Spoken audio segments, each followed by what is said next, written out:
Hello students, कैसे हैं आप सब लोग। आशा करता हूं अच्छे होंगे, जबरदस्त होंगे। हमने पिछली जो दो वीडियो थी डायरेक्ट इंडायरेक्ट की, वे डाल दी गई है, जिसमें एक में रूल थे सिंपली और दूसरे में थे एग्जाम्पल। आज हमारी तीसरी वीडियो है, ठीक है। जो हमने पिछली वीडियो डाली, आपका बहुत ही दिल से आभार करता हूं कि अब बहुत ही अच्छा रिस्पॉन्स मिला हमें, तो दिल से धन्यवाद करता हूं। हमारे साथ बने रहिएगा इस वीडियो में भी, जैसे आप पिछली बार बने रहे। तो इसमें भी जो आए हुए क्वेश्चन है हम इसमें ये बताएंगे, मगर हमने उसमें क्या बताया आपको। एक तो नंबर एक बताई सिंपल सेंटेंस क्या होता है, क्या नहीं होता है, उसमें कैसे रूल प्रयोग करते हैं। नंबर टू हमने फिर बताया चेंज द प्रोनाउन, कि कैसे प्रोनाउन को चेंज करते हैं। आज हम इसमें दो सेंटेंस की बात करेंगे। नंबर एक किसकी बात करेंगे, आज करेंगे इंटरोगेटिव सेंटेंस की, और नंबर दो इंपेरेटिव सेंटेंस की। आइएगा शुरू करते हैं, चलिएगा। हमारे पास इंटरोगेटिव सेंटेंस के पहले हम रूल देखते हैं क्या है, कि यदि वाक्य यस या नो से स्टार्ट हो, यदि वाक्य यस या नो से स्टार्ट हो तो सेड या सेड टू के स्थान पर आस्क्ड या इंक्वायर्ड लगाएंगे। किसके स्थान पे, सेड या सेड टू के स्थान पर आस्क्ड या इंक्वायर्ड लगाएंगे। और इन्वर्टेड कॉमास हटाने के लिए हम इफ या वेदर का प्रयोग करेंगे। किसका प्रयोग करेंगे, इफ या वेदर का प्रयोग करेंगे। तथा बाद वाले सेंटेंस को हम एजर्टिव फॉर्म में लिखेंगे। एजर्टिव फॉर्म का मतलब है साधारण रूप में लिखेंगे। साधारण रूप क्या होगा, subject plus verb plus object. मेरे बच्चों बात समझ में आई जी। आइएगा, और इसके भी दो भाग होते हैं, एक तो यस या नो और एक होते हैं WH फैमिली वर्ड।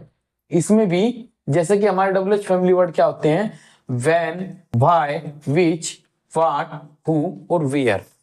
जिन भी सेंटेंस में आएंगे ये भी क्या है, इंटरोगेटिव सेंटेंस है। ये बात समझ में आई।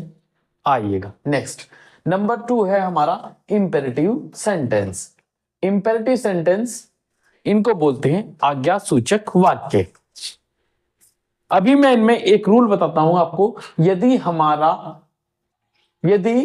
हमारा सेंटेंस रिपोर्टेड स्पीच का वाक्य, या यदि रिपोर्टेड स्पीच का वाक्य आदेश, क्या आदेश, सलाह, सुझाव, आदेश सलाह सुझाव प्रकट करता है, तो सेड या सेड टू को, किसको बेटा, सेड या सेड टू को, या सेड या सेड टू के स्थान पर ऑर्डर्ड, रिक्वेस्टेड या सजेस्टेड का प्रयोग करते हैं। इतनी बात समझ में आई मेरे बच्चों।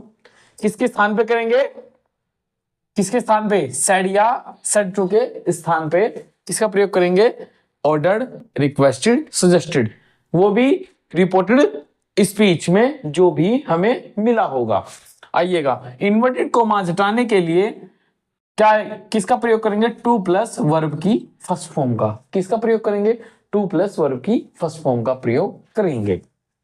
मेरे बच्चों हमने एग्जाम्पल वे उठाए हैं आपके लिए जो पिछले या लास्ट ईयर में या उससे भी पिछले वर्षों में पूछे गए हैं यूपी बोर्ड में, वे आपसे क्वेश्चन उठाए गए हैं। जैसे कि हमारा एक एग्जाम्पल है कि ही सेड टू यू, उसने मुझसे कहा, सॉरी उसने तुमसे कहा, उसने तुमसे कहा, comma inverted comma start, are you going to school, क्या तुम स्कूल जा रहे हो। ये क्वेश्चन कब कब आया, ये 2021 में पूछा गया, 22 में पूछा गया और 24 में पूछा गया। ये आपका यूपी बोर्ड में पूछा गया क्वेश्चन है। तो आइएगा हम इसे बनाते हैं। ये क्या है, ये है हमारा इंटरोगेटिव सेंटेंस का क्वेश्चन है। बनाते हैं इसको। ही क्या आस्क्ड, क्यों, क्योंकि इंटरोगेटिव सेंटेंस का है। ही आस्क्ड यू, जो कहते हो लिख देंगे। इन्वर्टेड कॉमा हटाने के लिए किसका प्रयोग बताया, दैट का नहीं मेरे बच्चों, किसका, देखो इफ या वेदर में से कोई भी एक लगा सकते हैं हम। तो लगाओ, क्या लगाएंगे हम, इफ। अब मेरे बच्चों वही बात बताई कि मैंने, कि इफ के बाद में हम वाक्य को एजरेटिव फॉर्म में लिखेंगे। किस फॉर्म में लिखेंगे? एजरेटिव फॉर्म में लिखेंगे। एजरेटिव फॉर्म का अर्थ होता है साधारण रूप में लिखेंगे। साधारण रूप का क्या अर्थ है? सब्जेक्ट प्लस वर्ब की फर्स्ट फॉर्म प्लस ऑब्जेक्ट। बात समझ में? या हम किसको इसकी पास्ट फॉर्म लिखेंगे। आइएगा, यू हमारा कौन सा पर्सन है? सेकंड पर्सन है। सेकंड पर्सन का प्रोनाउन है, तो किसके अनुसार बदलेंगे? ऑब्जेक्ट के अनुसार। ऑब्जेक्ट हमारा क्या है सर? यू है, तो पकड़ो यू। ये किसमें है हमारा सेंटेंस? ये हमारे प्रेजेंट फॉर्म में है। प्रेजेंट में फॉर्म में है, तो किस में है? प्रेजेंट कॉन्टिन्यूअस टेंस में। किस में बदलेंगे? पास्ट कॉन्टिन्यूअस टेंस में। You were going to school. इतनी बात समझ में मेरे बच्चों जी। नेक्स्ट क्वेश्चन देखते हैं। The teacher said to the student. अध्यापक ने बच्चे से कहा या छात्र से कहा। क्या कहा? What is your name? आपका क्या नाम है? कौन सा पूछा? पूछा है क्वेश्चन WH फैमिली वर्ड से। ये कब क्वेश्चन, ये कब कौन कौन से पेपर में आया? 2019 में आया, 21 में आया, 22 में आया और 25 में आया आपका क्वेश्चन। हमने आपकी सुविधा के लिए वे क्वेश्चन उठाए जो प्रीवियस ईयर आए हुए हैं। तो मेरे बच्चों आइए से करते हैं। द टीचर सेड टू को किस में बदलेंगे? आस्क्ड में। The teacher asked the student WH word. Sir यहां क्या रखें?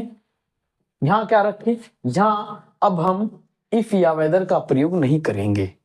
किसका प्रयोग करेंगे? ओनली ऑन जो भी WH वर्ड हमारा होगा उसी को हम जो का त्यों लिख देंगे। तो वाट का जो का त्यों वाट। अब क्या रखेंगे? सब्जेक्ट हमारा क्या है? Your name. क्या है? Your name. तो योर नेम को स्टूडेंट के अनुसार, क्योंकि सेकंड पर्सन किसके अनुसार? ऑब्जेक्ट के अनुसार। तो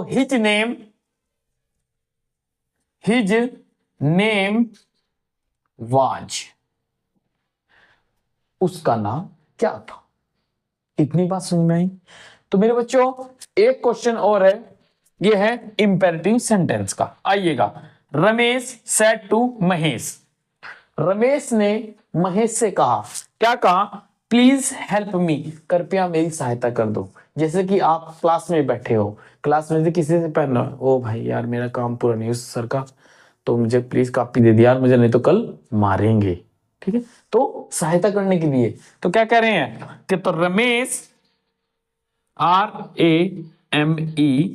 RAMESH, रमेश क्या कर रहा है? रिक्वेस्ट कर रहा है। Requested REQUESTED, requested Mahesh MAHESH। तो इन्वर्टेड कॉमास हटाने के लिए किसका प्रयोग करेंगे? इन्वर्टेड कॉमास हटाने के लिए क्या बताया मैंने? टू प्लस वर्ब की फर्स्ट फॉर्म। टू क्या रखेंगे फिर? Help me. कौन सा पर्सन है? फर्स्ट पर्सन है। किसके अनुसार? सर किसके अनुसार? सब्जेक्ट के अनुसार। सब्जेक्ट कौन है? रमेश। रमेश कौन है? लड़का है। लड़के के लिए क्या आता है? ही। तो यहां क्या है? ऑब्जेक्ट। और तो ही का ऑब्जेक्ट क्या है? हिम। To help him. इतनी बात समझ में आई। तो लास्ट क्वेश्चन हमारा बच गया है, इसको एक बार मैं आपको पढ़ के सुना रहा हूं। ये क्वेश्चन भी आया हुआ है आपका 22 में, 24 में और 25 में। ये क्वेश्चन है, the teacher said to you. अध्यापक ने आपसे कहा सिट डाउन, बैठ जाओ। ठीक है, तो मेरे बच्चों ये आपका क्वेश्चन होमवर्क में है। आपका ये क्वेश्चन होमवर्क में रहेगा। आप मुझे इसका आंसर कमेंट बॉक्स में दो, और अगर हमारी वीडियो अच्छी लगे तो वीडियो को लाइक करें और अच्छे अच्छे कमेंट भेजें और हमारे चैनल को सब्सक्राइब करें। Thank you.